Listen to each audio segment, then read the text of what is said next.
This week we begin in the portion of Vayechi.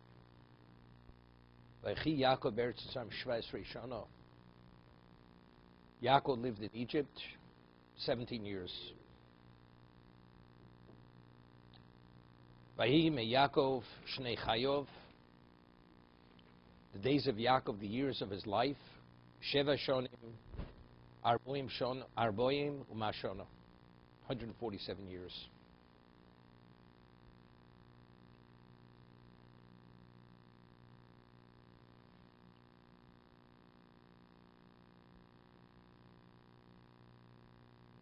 So over here the Balaturim points out, what does the Torah begin? Vayechi, he lived in Egypt. What is it that important to tell us? He lived in Egypt for 17 years. He lived. We know he's in Egypt. He lived 147 years. So he explains, Sherishonim lohoyu chayim. Original years were all blotted out. He really didn't live a life. Sheri Oma ke'erid al b'ni ovil she'olo. When he believed Yosef, the apple of his eye, his most beloved of all his sons, was devoured by a beast. So his whole life was destroyed. So only when he came to Egypt, those were the 17 years that he really lived. Because of the suffering that he had suffered, it's as if he didn't, prior to this moment, he didn't live. So when did he begin living? The 17 years he was in Egypt. This is Vayechi. Yaakov Eretz Mitzrayim. Shva'esrei Shana. The Rabbeinu Bachya points out that the numerical value of Vayechi is 34. So the first 17 years of Yosef's life, Yaakov was with his son, his most beloved son. This was the firstborn of Rachel, who was the main, she was the primary matriarch. She's referred to in Chazal as the Akeres Habayis. She's the primary matriarch. And this was her son. He's the Lahova. He's the flame that goes out and consumes Esau, Edom. And then you have the last 17 years of his life that he spends with Yosef. So how many years did he spend with Yosef? 34 years. The numerical value of Vayechi is 34. Vayechi, if you want to know what the full life of Yaakov was, it was 34, the first 17, and the last 17 years of his life that he spent in Egypt. It was because it was the years he spent together with Yosef. That's the Rabbeinu Bachya. We find in Parshas Vayigash, where when Yaakov becomes aware that Yosef is alive, he says he must go to Egypt to see his son Yosef. Now, why? When he must go to see his son Yosef? Let his son come see him.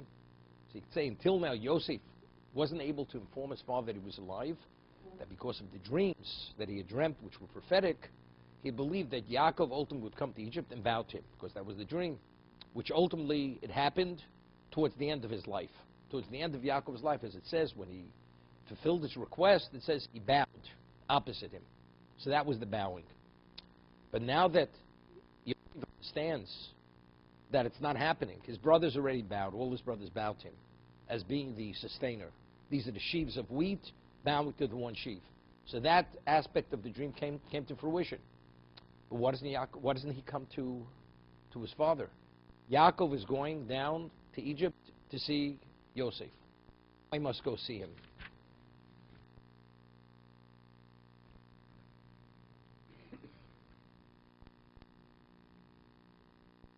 Rab Od Yosef b'nichoy. My son Yosef is still alive.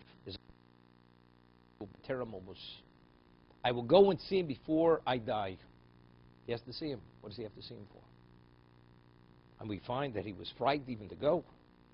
Where Hashem appears to Yaakov, and he says, Al tira meir de Mitzrayim, don't be fearful to go down to Egypt. Yaakov was afraid, but Yaakov says, I must go. Why must you go?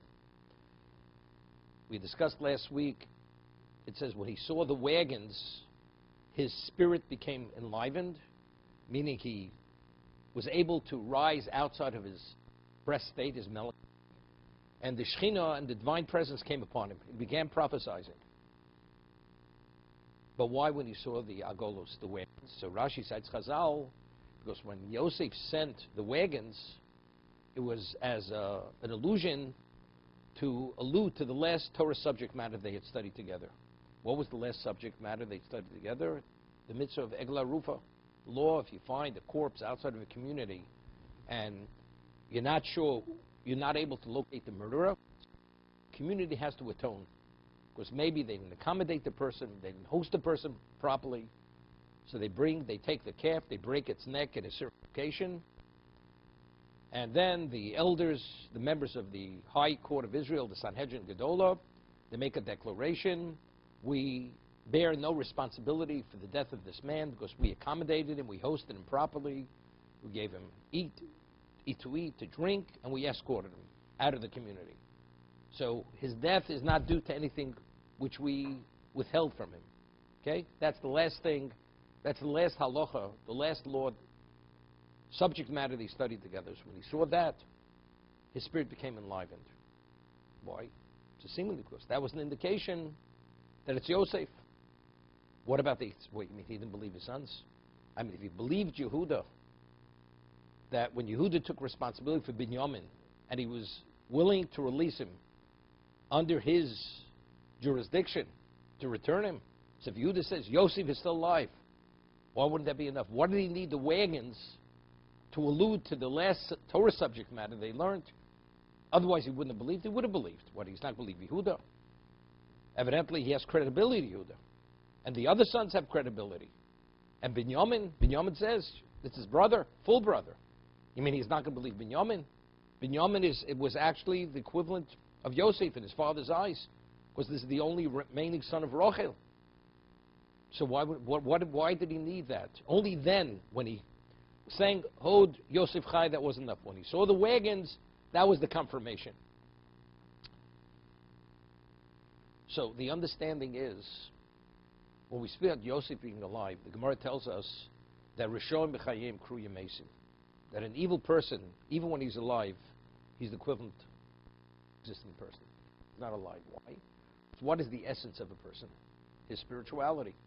But if his spirituality has no relevance, it's not functional, human being is not an animal, his value is not his physicality, the physicality is only to facilitate the spirituality. So therefore, Rishon b'chayim kru yamesim, regardless of his physical capabilities and potential, it's irrelevant to what he is. His essence is not relevant. His essence is spiritual. For all intents and purposes, he's non-existent. As a result of that, Rishon b'chayim kru yamesim, Yosef is the viceroy. Yosef is the ruler. Yosef is the master. But who's Yosef? Yosef is the one who has to be sensitive and have a capacity to understand all aspects of Torah to prepare Klal Yisrael for this lengthy exile that we're in. If Yosef failed in that area, and it's very questionable, how does a single individual survive 22 years without a support system?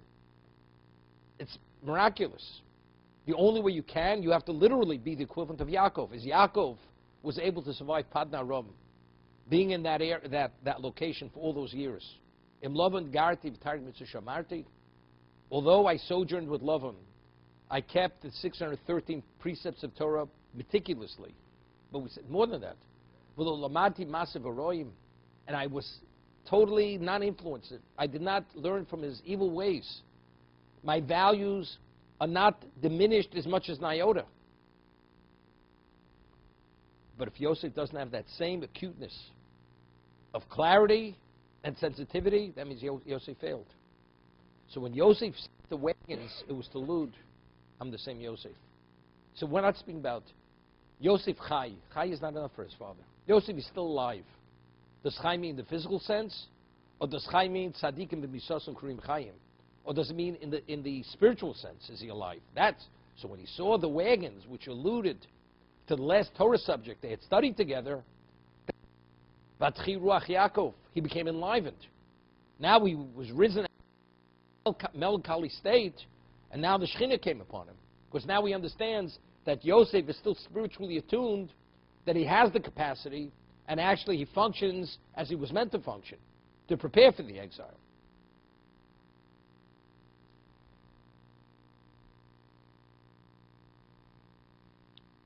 We find Hashem says to Yaakov, Al tira meiv de Mitzrayim.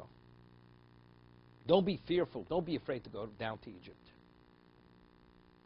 Ki l'goy godla simcha sham. It's interesting. Hashem could have said, God could have said, Al tiro l'leches l'mitzrayim. Mitzrayim. What's the lay rate? Say, good. Throughout the Torah we find that Yisrael is gvo mikol harotzos. Eretz Yisrael is higher. So when you go from Eretz Yisrael, Israel, to Egypt, you're going down. I mean, the Torah has to give us the geographical location, and when you go from Canaan to Egypt, you're going down. What's Al tiro meir Mitzrayim? Don't be fearful to go down to Egypt. What's his fear? As great as I am, but what does Egypt represent? Yaakov was concerned for himself and his family. Yosef is one thing, but if I go to Egypt with my family, you don't know how you're going to be affected.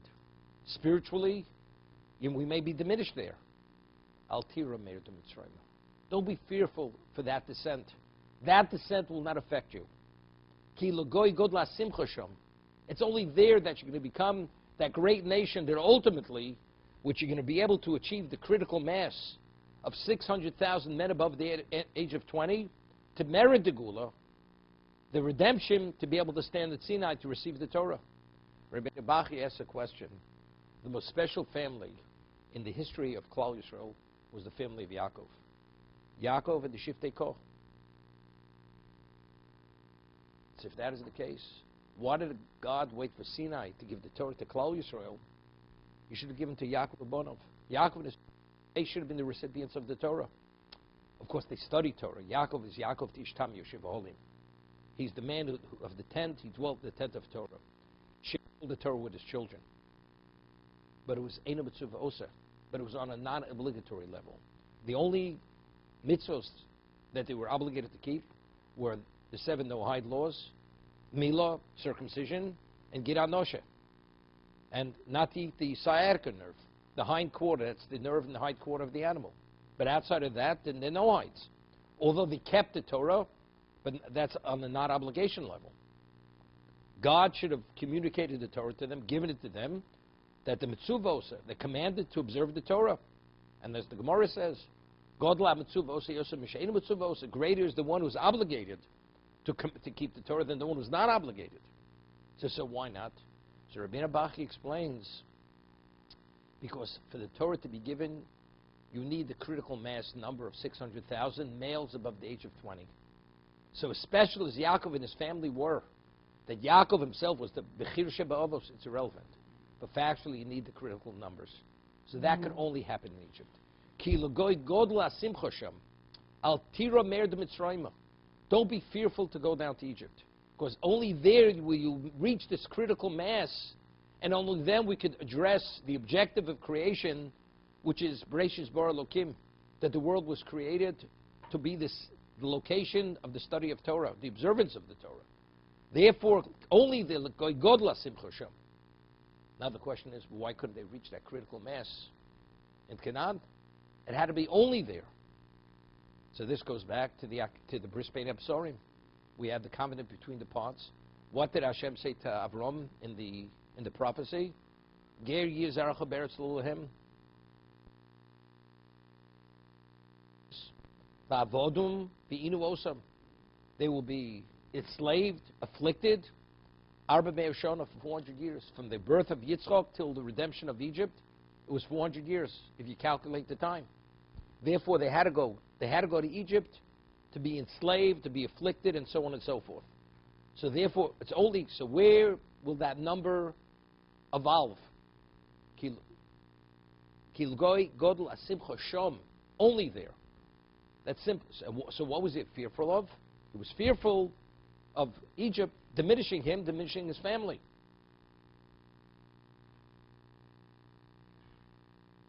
Anochi Ered Ibcha Mitzrayim. I will go down with you to Egypt. Vanochi Alcho Gam Olo, and I will bring you back. Yosef Yoshis Yodo Einecho. Yosef will put his hands upon your eyes. Meaning when you pass away, he will close your eyes. And he will be responsible to bring you back.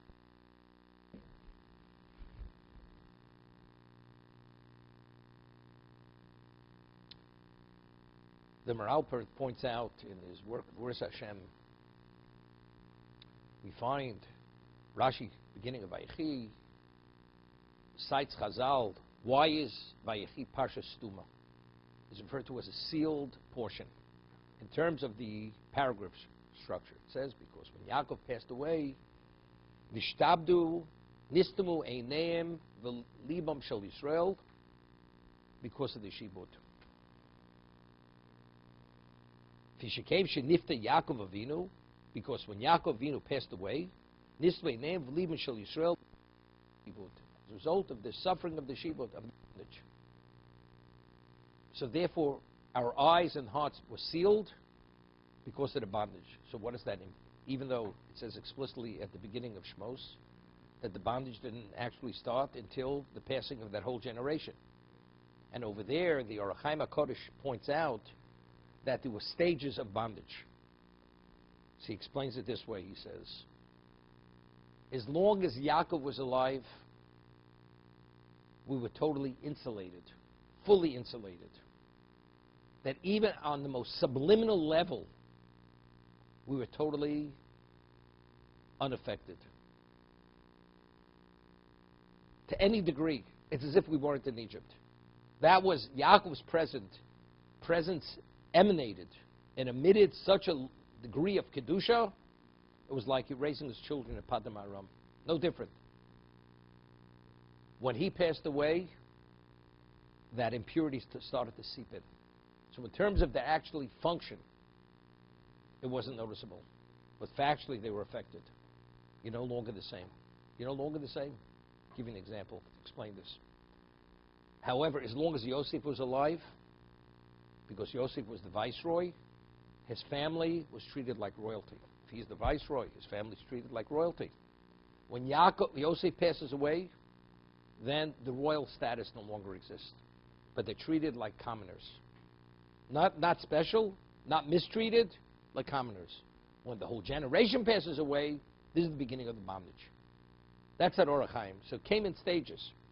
But as long as Yaakov was alive, we were unaffected to any degree. The impurities of Egypt had no relevance to us. That was the effect of Yaakov being in Egypt. He passes away, it's not the same.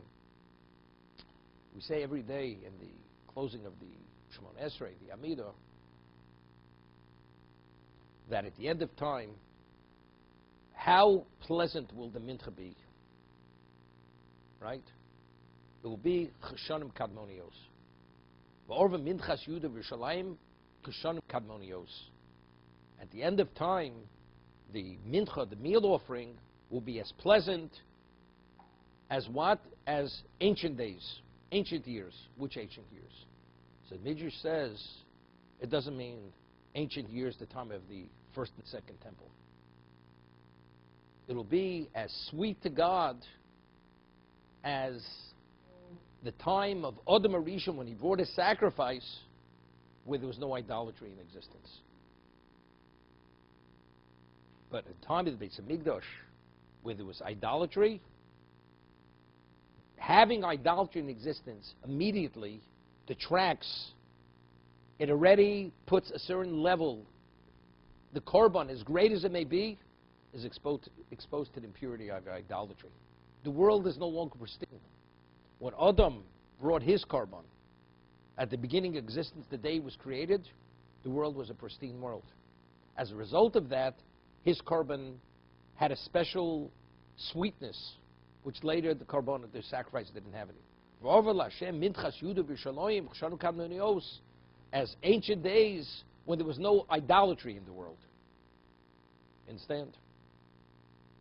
When Yaakov was in Egypt, he negated every negative force that existed in Egypt. The moment he passes away, we coexist with that force. That we coexist with that force, our actions no longer have the same value. So if they no longer, therefore, that causes a certain blockage. This is Nistamu Eineim V'libam Shel Yisrael. Our eyes and hearts became sealed as a result of the passing of Yaakov. Yaakov understood this. Hashem said to them, you go to Egypt. Altir Meid Mitzrayim. Ki l'goy godla simcha sham. You'll be there, you'll be made into a great nation. I will make you into a great nation. Yaakov understood that the survival of Klal Yisrael, even though it says that the vast majority of Jews in Egypt became idolaters, except for the Shevet Levi, they were not, but factually. But how long did it take us to rebound from that idolatrous belief? After being exposed to the 10 months, to the Esamakos, the 10 plagues, on the 50th day, we said Nasa v'nishma. We said Nasa v'nishma at Sinai. That's what happened. So what does that mean? If factually Yaakov wouldn't have been there for the period of time he was there in Egypt, we would have been diminished earlier. That seepage of impurity, spiritual impurity, would have begun earlier. Who knows if we could have survived it? So therefore, you must go, because you will be guaranteed the survival. That great nation that's meant to leave Egypt to stand at Sinai, that's only if you're there. Because if you don't offer that singular environment, there's never going to be a great nation. They may, in numbers, they may be great and they'll assimilate, but they have no value. But in terms of ultimate what greatness is, that's only if you're there. So it could be, I was thinking, why did he live there? The Balaturim says because those are the years he spent with Yosef. So that was like the sweetest years of his life. Because he was with Yosef, his most beloved son. No. Vayechi Yaakov Beretz Mitzrayim, because being there, as Hashem originally said, Al Tira Mer de Mitzrayim, your being there will guarantee the survival of the Jewish people. Your being there will guarantee that ultimately there'll be a Kabbalah Torah. They'll be giving a Torah at Sinai. Your being there will guarantee that Klaus will address the objective of creation. And my name will be glorified. So what is the value of the 17 years Yaakov spent in Egypt? This Vayechi. This was his true life. His greatest accomplishment of his life was these last 17 years. Because if not for these 17 years, his life's accomplishment is what? Is undermined. And it's wasted. Therefore, that's Vayechi. Vayechi Yaakov Eretzam Shvas Rishona. Although he lived 147 years, these are the years that he truly lived. Because he understood how crucial and essential and vital these 17 years was for the survival of Klal Yisrael. Over here he says something, the Orach Chaim HaKodesh, in Parshas Vayigash,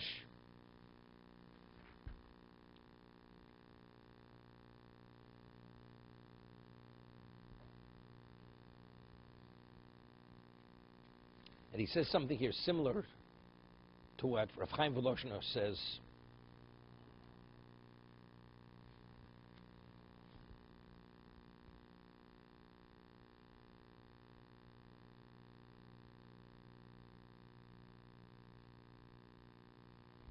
So he says, Hashem says to him, Anochi Erid Imcha Mitzrayim. I will go down to Egypt with you. So the Orach Chaim HaKodesh says, Me'akosav mashma ki yordi imo shechina. It seems to be the divine presence went to Egypt. The kosher, the Devreim. It's difficult. She'omru ki Mitzrayim lios mleya gilulim. Since Egypt was rife with idolatry, lo yesu shechina sham. There was no shechina. The divine presence was not in Egypt. Therefore, whenever he prayed for the plague to stop, to cease, he had to go outside the city. Because the city had such a degree of impurity, Moshe had to leave the city to pray. He says, when I leave the city. And here it says, Hashem says, I will go down to Egypt with you.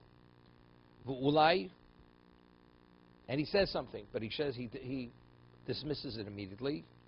But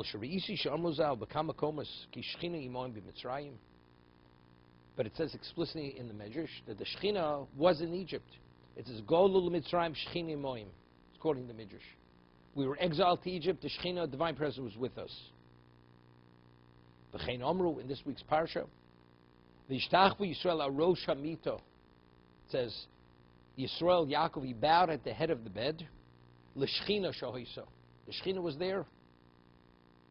V'od Omru. Alkein Askilcha He says, I will enlighten you. I will enlighten you to understand what this means. And what he says here is the same thing as the Maral says in his commentary on Pirkei Avos. The Maral asks a question, Pirkei Avos, he doesn't cite this. It says in the Mishnah in Pirkei Avos, it says, 10 people are sitting and learning Torah. It says, Shechina Imoim. Divine presence is with them. Chamisha Yoshim V'Lomdei Torah. 5 are sitting and studying Torah. Shechina Imoim. Shlosha Yoshim V'Lomdei Torah. 3 are sitting and studying Shechina Imoim. If 2 people are Yoshim V'Lomdei Torah, Shechina Imoim. If 1, Shechina is Imo, the divine presence. So he asks, so if 1 has the Shechina, so what's the difference between 1 and 10? It seems to be, regardless of the number, the divine presence is with the person. So what's the difference between 10 and 1? So he explains, in every situation, the divine presence is with the person, but the different degrees, the different levels of intensity of divine presence. 10 representing a greater number, and 10 being a microcosm of Klal Yisrael. That's 10, that's the minyan. We speak about being the Dashti B'Soch B'dei Yisrael. Kiddush Hashem is always within the context of 10. Dovashib Gedusha, anything of sanctity is always 10. Kaddish is 10. Kriyas HaTorah is 10. Kedusha is 10. Because this is all Dovashib Gedusha. It's an aspect of sanctity. It's always within 10. So because 10, Shechina Imam. But that dimension of Shechina is a different level of Shechina. 5, it's less than 10, but it's more than 3. The intensity is less than 10, but the presence is greater. 3 is greater than 2, and 2 is greater. So when it says Shechina Moim, it's not the ultimate level of the divine presence. That's how the Maral explains the Mishnah.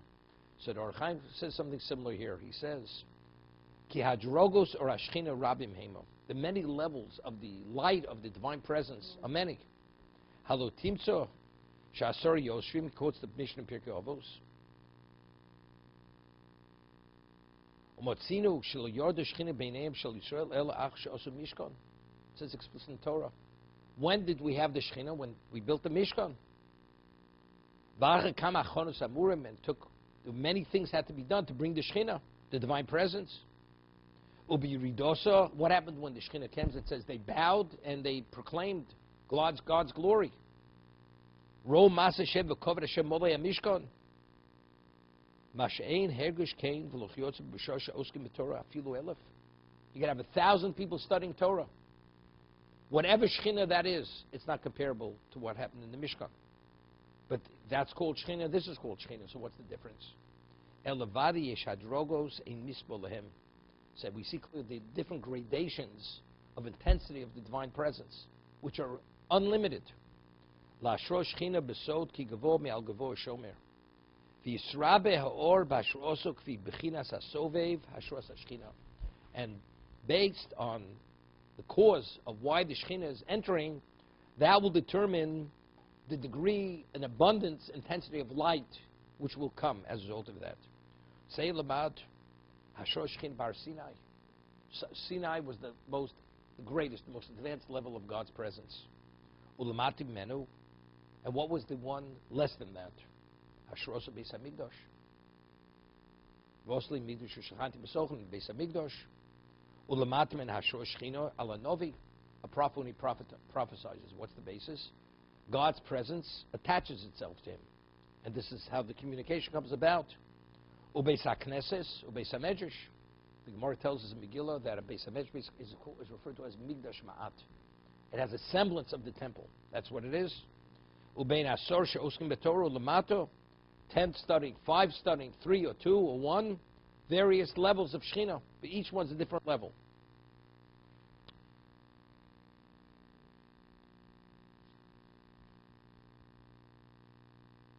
Now he says, with this we've reconciled all the Medrashim. When it says Shechina Yorda Imoim, when we went to Egypt, we were exiled to Egypt, the Shechina accompanied us, it doesn't mean the ultimate level of the divine presence. Therefore Moshe says, I had to leave the city to pray. He says, but the level of dimension of light which is associated with those who study Torah. Within that realm of Shechina, that went with Yaakov to Egypt.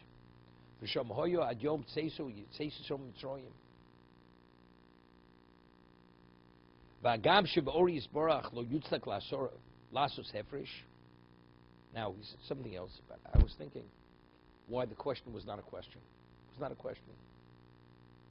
It says, Yardu Yisrael Mitzrayim Shechini Moim. Shechina was with them. Now, Chazal ask, before the Mishkan was built, where was the Shechina? It says it was with the patriarchs. It says, Heine Heine Merkava. They are the location for the Shechina. So the identical level of Shechina in the Mishkan, that was the Shechina, that was the divine presence associated with Yaakov and Avram and Yitzchak. Yaakov was the greatest level among all three of them. He was the location of the Shechina. Which Shechina?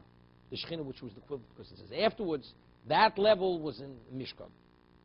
We're asking a question, but it says Moshe, it's only when he left he had to go outside the city because the level of impurity in Egypt. But how are we differentiating? With the Maral.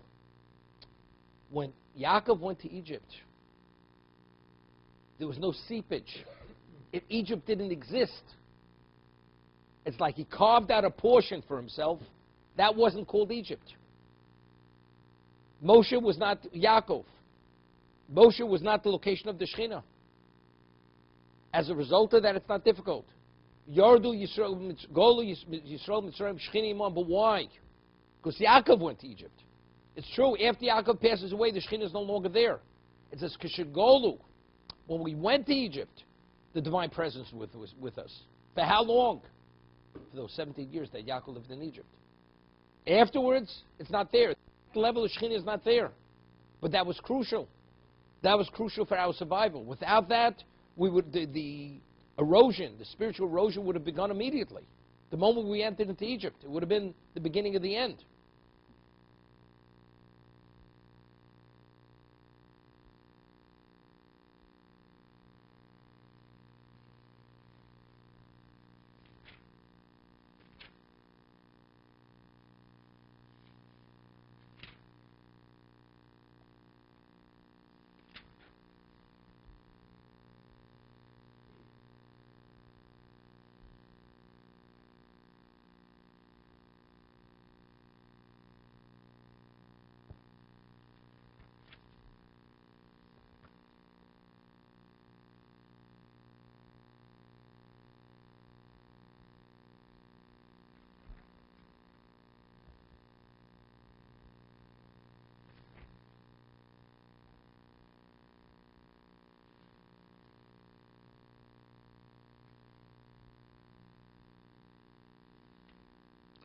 But Yikru Yemei Yisrael, almost days of Yisrael were nearing for him to pass away.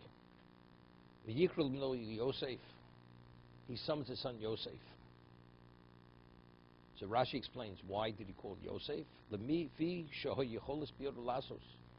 Because something had to be carried out, and the only one who had the ability to carry out his request was Yosef, because he's the viceroy of Egypt. And what does he say to him? There's a father speaking to a son. He doesn't say, if I please, he's pleading with him. He's supplicating him. If I please find favor in your eyes, please put your hand put your hand under my thigh. This is in preparation, take an oath. Vosisi modi chesed ve'emes, and you will do with me a kindness of truth. Al no siprim Mitzrayim. In one pasuk, Yaakov says the word no 3 times. He's beseeching him. Father's pleading with the son. Im no motzosi chen. No, put your hand under my thigh. Please don't allow me to be buried in Egypt. Why? Let's leave out one no. I'm asking you a great favor. But say no 3 times, a father to a son in one puzzle. And who's Yaakov to Yosef? Yaakov is everything to his father, to his son. Everything. He hitched his own chariot to go out to greet his father. Yaakov was able to have the greatest glory in the history of mankind, as it says in the Medrash. There were 2 people who had the greatest glory in mankind, Yaakov and Yisro. Because if the viceroy goes out, who else? Who doesn't go out? The elders of Egypt, the masses went out. Everyone went out to greet Yaakov. So Yaakov has to plead no 3 times. What does he have to say no? Continues to over and over no. For what reason? Al nosik rein Mitzrayim. Where does he want to be buried? So he says to his son, V'shachavti mavosai, when I pass away, Dosasani Mitzrayim. I don't want to be carried out of Egypt. Ukvartani b'kurosam. I want to be buried in their burial location. Meaning the Moras Machpelah.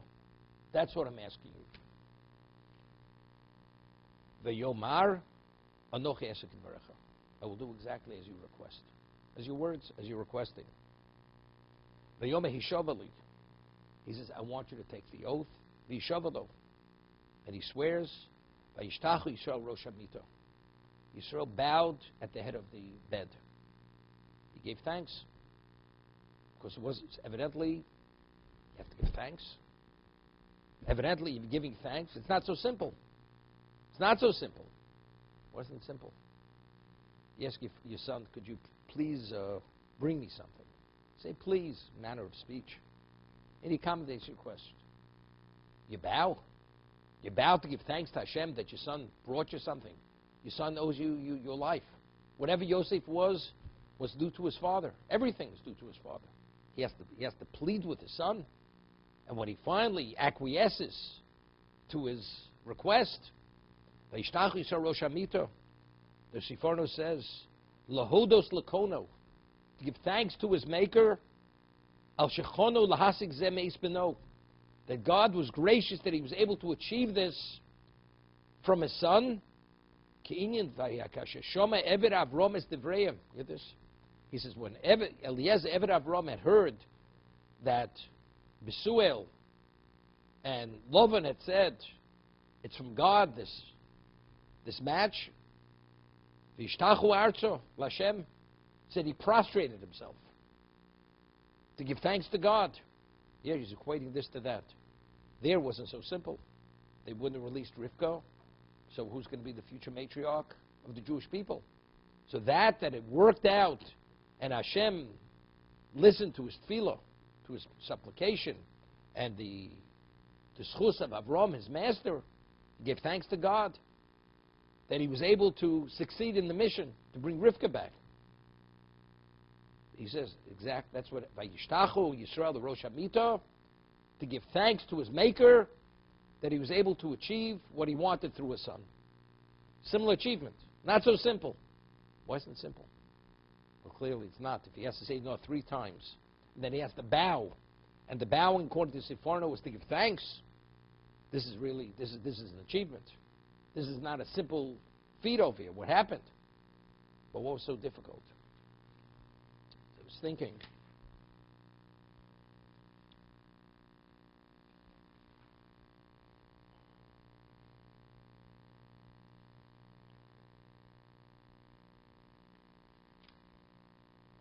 we read that Yosef is informed that his father is not well. So what does he do? He immediately takes his 2 sons, Ephraim and Manasseh, because he says, I want them to receive a blessing himself before my father passes away. He understood the near is coming. The near is not far off. The end is not far off.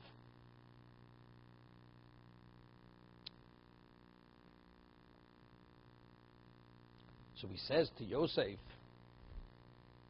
Ato shnei vonecha nolodem l'cho be'eretz Mitzrayim. Your 2 sons who were born to you in Egypt, Ad boi elecho Mitzrayim lihem, before I came to Egypt. They are the equivalent of mine. Ephraim and Manasseh, Kruven, Shubin, Yuli. Your 2 sons, Ephraim and Manasseh, although they are my grandchildren, but in terms of status, the equivalent of Reuven and Shimon, their tribes, although they're grandchildren. Seemingly, it's a little difficult. It would have been enough stuff. Ephraim and Menashe, Kirun, Shimon, Yuli. Your two sons, Ephraim and Menashe, should be the equivalent of Shimon and Reuven and Shimon. That's not what he says. He has to give us a whole background. First, we know where Ephraim and Menashe were born. And we know who they were born to. Yosef was the father. Where were they born? They were born in Egypt. And we knew they were born before Yaakov came to Egypt. So what does he have to tell Yosef?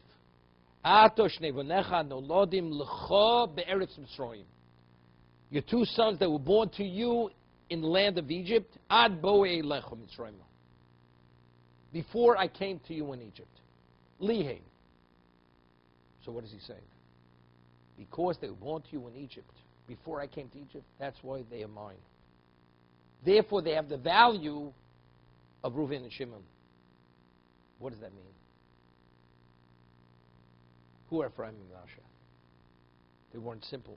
Ephraim and Menashe, in terms of the spiritual dimension, were no less than Reuven, Shimon, Levi, Yehuda. No different. The equivalent of what? Of the sons of the